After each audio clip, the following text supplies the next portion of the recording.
Hello সবাইকে। কয়েকদিন বাপের বাড়িতে বেশ মজা করে থাকার পর মনোজ আমাকে নিতে এসছে। বাড়ি ফেরার আগের দিনের ভিডিও এটা। তো এখানে আমি, বুনু, ভাই, মনোজ সবাই কলকাতায় যাচ্ছিলাম। না, মেইনলি মনোজের কাজ ছিল বলে ও যাচ্ছিল, তাই আমরা ওর পিছু নিয়েছিলাম। আমরা কোনো জায়গায় ঘুরতে যাইনি, কোথাও ঘুরিও নি, জাস্ট ওর সাথে গেছি আর এসছি। হ্যাঁ, তবে মাঝখানে আমাদের একটা ফায়দা হয়েছে, সেটা হলো আমরা বিরিয়ানি খেয়ে এসেছিলাম।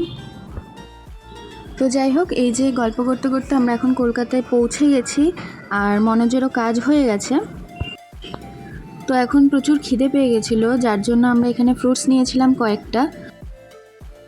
তা ওইসব ফলমূল খেয়ে কি আর পেট ভরে? তো সেই জন্য আমরা সোদপুরে পৌঁছে এন্টি বাপি বিরিয়ানিতে খাবার খেতে ঢুকেছিলাম।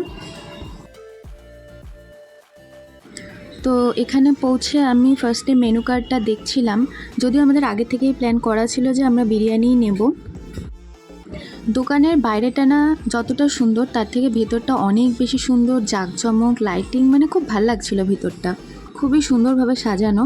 তো এখানে বসে বেশ কিছুক্ষণ অপেক্ষা করার পর আমাদেরকে খাবারও সার্ভ করে দিয়েছে। তো খাবার চলে আসার পর আর বেশি কথা বলা যাবে না, ঝটাপট খেয়ে নিয়েছে আমরা। দেন আমরা দুই বোন মিলে একটুখানি সেলফি টেলফি তুলে নিলাম, আর তারপর দুগ্গা দুগ্গা করে বেরিয়ে পড়লাম বাড়ির উদ্দেশ্যে। আর আজকের ভিডিওটা এ পর্যন্তই, থাকছে নেক্সট ভিডিও। Bye bye.